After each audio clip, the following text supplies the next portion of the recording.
ভাজার জন্য 1 কড়াই তেল লাগে? মা, আলু ভাজার মশলা ভাজার জন্য তো এতটাই তেল লাগে।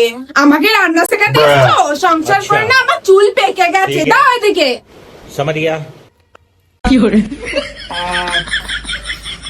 2 3 এই যে 3 চামচ তেল, পুরো 1 সপ্তাহ চলবে। আর যদি বেঁচে যায় তাহলে রেখে দেবে। যত সব আমার খরচা বাড়ায়। মা, 2টো বিস্কুট দাও না, চা দিয়ে খাবো। দাঁড়াও, এই নাও ধরো। মা, এটা তো একটার অর্ধেক বিস্কুট। খেয়ে খেয়ে তো গালগুলো ফুলুরির মতো ফুলিয়েছো। আর বেশি খেলে না দাঁত নষ্ট হয়ে যাবে। আর বিস্কুট কিনতেও না টাকা লাগে। খেতে না দিয়ে রোগা করে দিল শালা হাড় কিনতে শয়তান বুড়ি।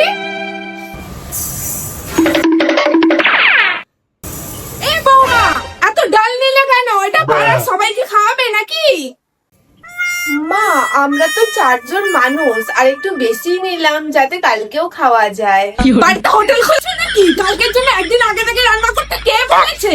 না মা, ভাবলাম কালকে যদি রান্না না। মানে 2 দিন হলো বিয়ের, আর এখন থেকে আলসেমি শুরু করে দিলে? আমার ছেলেটার কপাল পুরো এই দরজার মেয়েকে বিয়ে করে।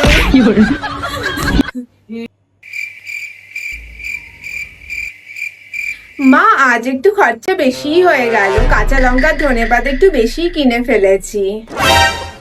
কি? ধনেপাতা কিনেছিস? তোকে বলেছি না গাছের নিচে পড়ে থাকে, ওখান থেকে কুড়িয়ে আনবি। কিন্তু মা, ওইগুলোতে তো কুকুর মুতেছে। কুকুর মুতেছে তো কি হয়েছে? সেদিনকে তো আমি ধুয়েই রান্না করলাম, ভালোই তো ছিল।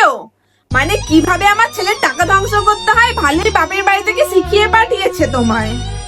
দাঁড়া বুড়ি, ওই কুকুরে মোতা ধনেপাতা তোকেই খাওয়াবো।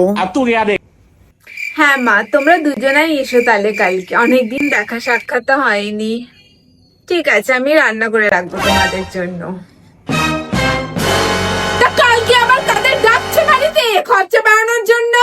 ওই মা বাবা আসছে কালকে দেখা করতে। 6 মাস হয়ে গেল তো বিয়ে, অনেকদিন দেখা সাক্ষাৎ নেই, ওই জন্য। এখনো তো তোর বিয়ের খরচাটা উঠলো না, তার মধ্যে আবার তোর মা বাবাকে ডেকে বাড়িতে খরচা বাড়ানো। তা কত টাকা দিয়েছিল বিয়ের সময় তোর বাড়ি থেকে? যত সব দিন রাত আমার খরচা বাড়ানো। মা, ওই একটা দিনই তো আসবে, যা খরচা হবে না হয় আমিই দিয়ে দেবো। ওই তো আমার খোকার পকেট থেকে চুরি করে দিবি। বারবার বলেছিলাম ছেলেটাকে প্রেম করে বিয়ে করিস না, করিস না। কিন্তু না, এই মেয়ে তো কান লাগিনি। কি জানি আমার ছেলেটাকে কি এমন জাদুটনা করে বস করলো, বিয়ে করে ফেললো।